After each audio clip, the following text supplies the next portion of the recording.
So in realizing your servanthood, you're actually drawing near to these attributes that God has manifested in the world, which are divine attributes. Because here, the purpose of Islam is to show the way to Tawheed, where tanzih and tashbih dwell in this proper balance. To be human is to be relatively free, but to be as free as it is humanly possible to be free can only come about when full submission and surrender to reality is achieved. You can be relatively free. I mean, in America, people are relatively free. They can get up, get in their car, drive to where they want. They can go eat it wherever they want, buy what they want, this type thing. There's a relative freedom. But real freedom is realizing your state of submission to God, because that frees you from putting faith in other than God. Because any faith in other than God is always going to let you down. And it's part of the nature of the world. And once you see that, you actually, when people let you down, you realize they're doing you a favor. And you don't have anger towards them. Because they're being human. That's the whole point. Because the only one that won't let you down is Allah subhanahu wa ta'ala. Everybody else lets you down. And then it's interesting that this idea, and on page 118, they say that all things have something in terms of tashbih. In other words, everything in creation. And it's not adab to mention things like pigs or things like that. There's no point in doing that. You speak in universals, not in particulars. That's something ignorant people will bring that up. When you say everything has some tashbih, or something that expresses something about the nature of God in the world. When you look, the first they look is the mineral world, that a rock. And so one of the things about the rock is that the tanzih is much more manifest, the otherness of God. In other words, that you can't really see much in a rock that would remind you of God. But one of the things that does remind you about the nature of a rock is its permanence. It's not vegetative. It has a type of permanence in the world that is very different from other things. It's solid and it's powerful. Also, the fact that planets, which are essentially almost big rocks, God moves them around in creation and can smash them up against each other. It's an indication of His qudrah. If you go to the vegetative life, then it has obviously one of the most important attributes of the divine, which is life, al-haya. And there are 7 attributes, and they call them here the 7 leaders. And this is haya, life, knowledge, ilm, sam', hearing, basar, sight, irada, will, qudra, power, and then kalam, speech. When you look at a vegetable has life, but it doesn't have will, it doesn't have, do you see? So it really doesn't have any other than life. So in that way, it reflects something of this divine. But when you look at the human being, you come to something very different, because suddenly you see a human being has all 7 of these attributes. وَفِي أَنفُسِكُمْ أَفَلَا تُبْصِرُونَ. In your own souls, don't you see? In other words, don't you see what God has given you? He has given you as His greatest sign. In your own souls is the greatest sign of God. And this is the meaning of this idea of man being in the image. It is not in any anthropomorphic sense. The human being reflects these 7 key attributes of God, which is life, knowledge, hearing, sight, will, qudra, capability, and speech. I'm mutakallim, I'm qadir, I'm alim, I'm all these things, and these are attributes of God. He put them in me in order to reflect His nature so that we would know who God is. And that's the meaning of, if you know yourself, you know your Lord. Because this is the closest thing to you. And that's why self-knowledge is at the essence of Islam, of knowing who you are. But you have to have it in the proper perspective, because you're also jahil, you're also dead, you're also powerless, you're also deaf, dumb, speechless, without volition. You see, so this is the human being. The human condition is this really interesting. And then in looking at why we've been given this, because we were meant to stand as khalifa in the earth. Inni ja'ilun fil ardi khalifa. I'm placing a caliph in the earth. Now, on page 120 and 121, I personally don't like the way that they did this. It's kind of done in a humorous American I didn't feel that it was appropriate. I mean, there's a few things in the book. There's another section towards the end that bothers me, but I mean, generally the book is so good that I'm going to go overlook that section. I mean, it's not that bad, but things like God has something up his sleeve, and next God rubbed it in a bit. That's not the way traditional scholars in any way would describe that. So I'll look at it like لِكُلِّ جَوَادٍ كَبْوَةٍ وَلِكُلِّ حُسَامٍ نَبْوَةٍ وَلِكُلِّ عَالِمٍ هَفْوَةٍ. Every steed stumbles, and every razor-sharp sword has a blunt point, and every scholar has slips.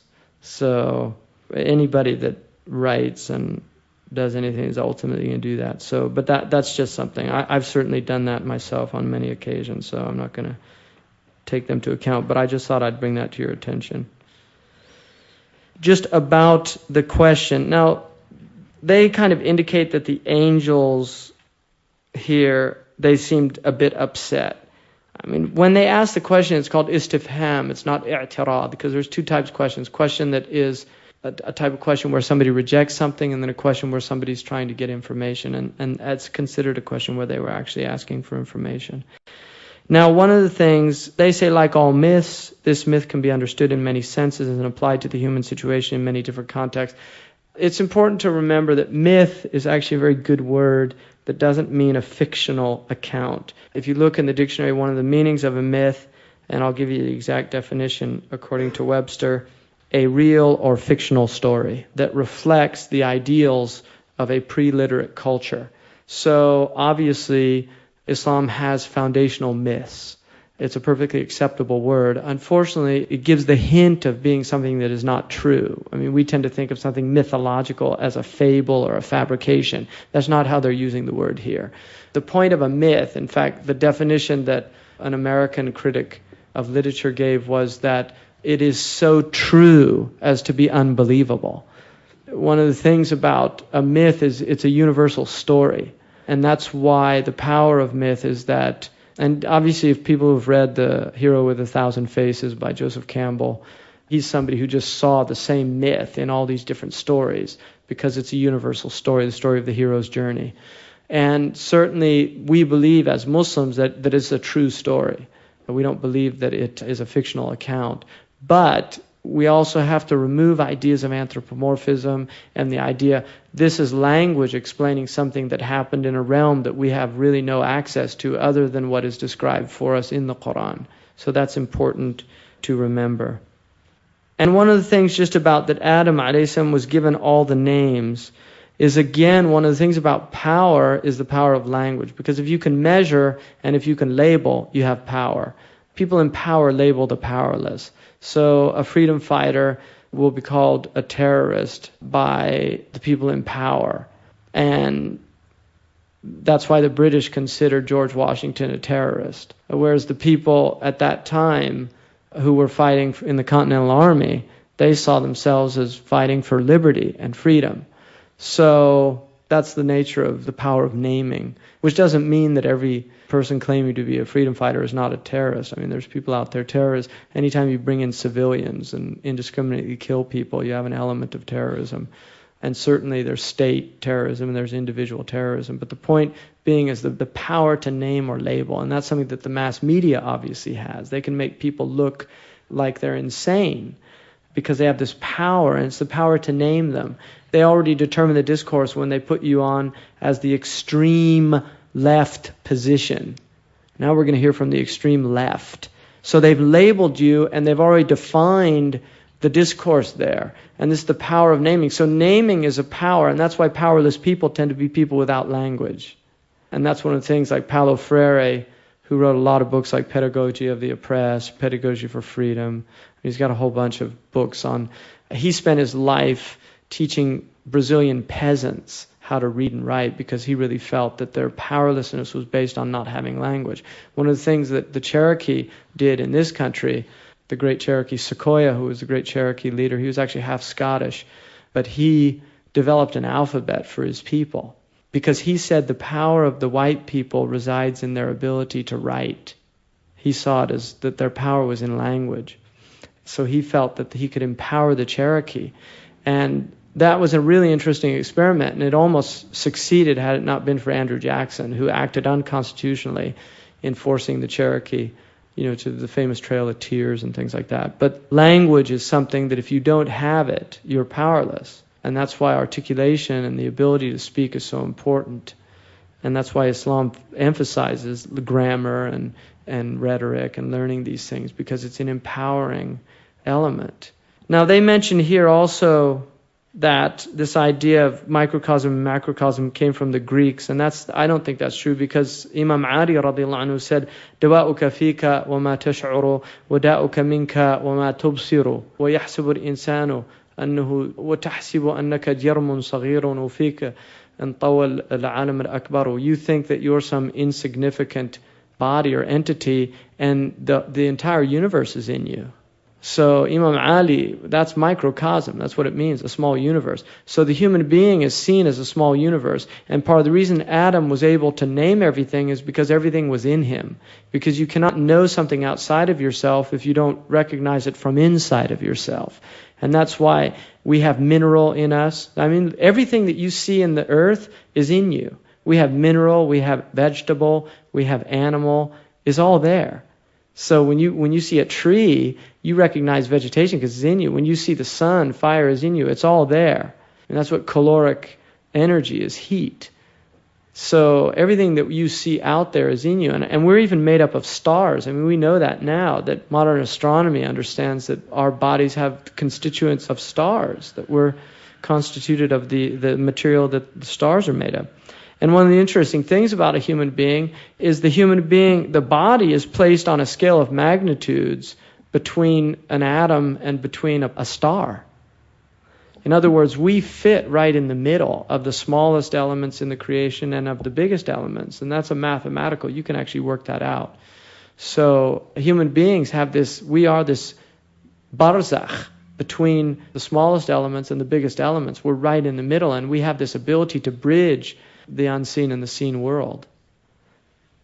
And then finally here, the reason that we have been given this vice-regency is that if we follow God's instructions, that everything is following God's instruction on the universal level. Turtles, demons, scorpions, mice are all following.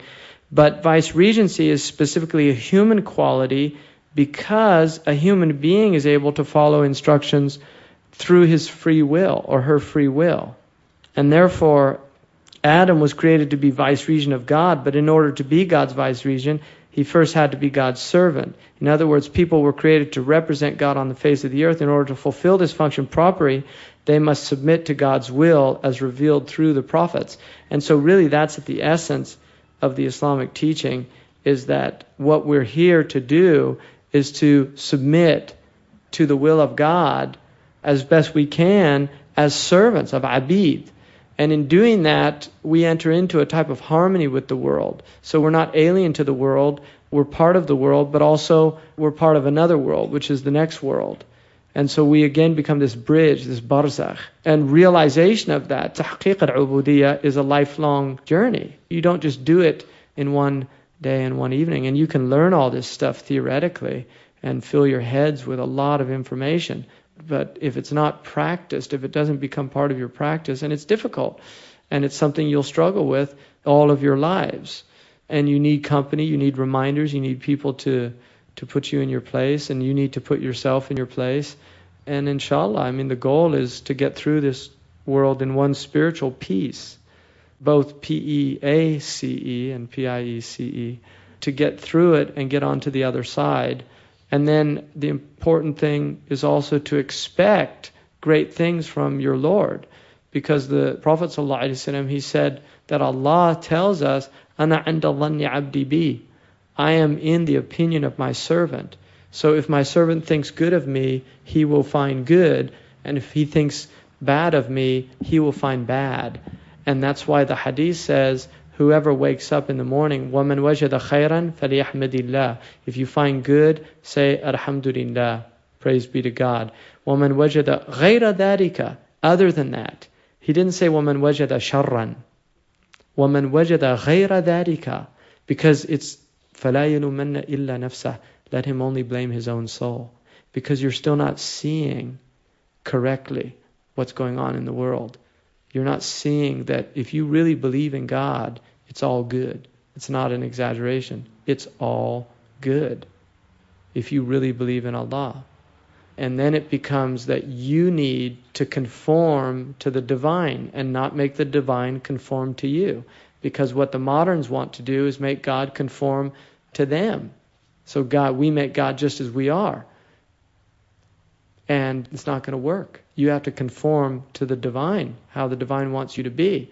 And just finally, that anything that occurs in the world, and Shaykh Muhammad mentioned this last night, but it's important to remind people who weren't there, is that Ibn Abbas radiallahu anhu said that no calamity ever afflicted me except that I saw 3 blessings in it. And the first one was that it wasn't worse than it was. So that the fact that it's not worse than it is a blessing. And you should show gratitude. The next one is that it was in my worldly affairs and not in my deen. And that is a blessing.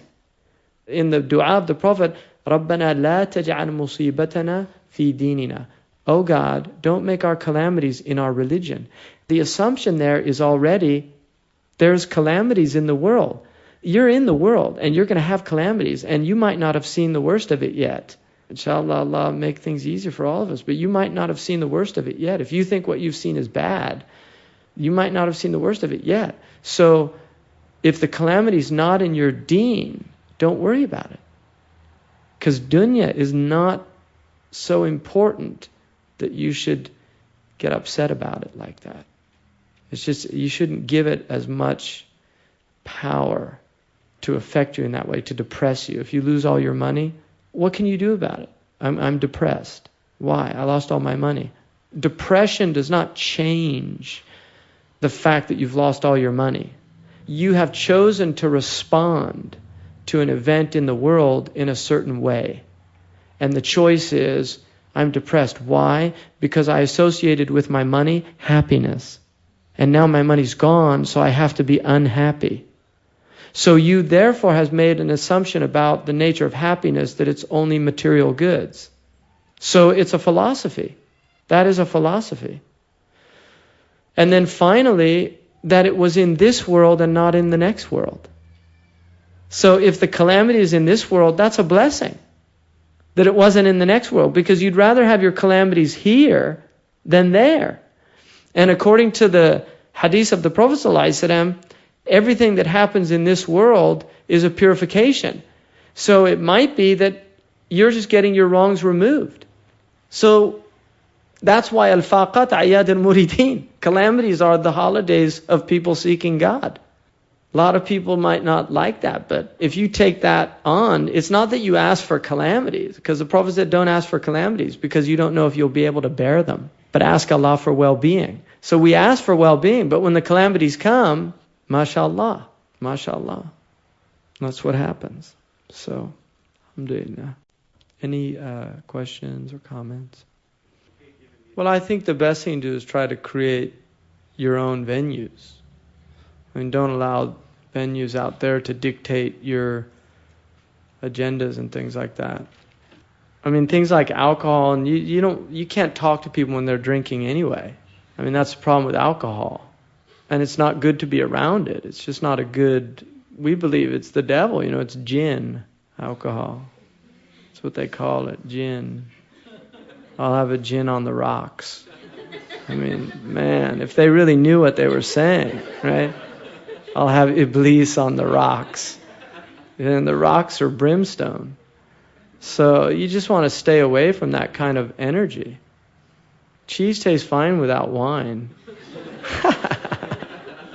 And have grape juice if you have to. Grape juice tastes a lot better than wine.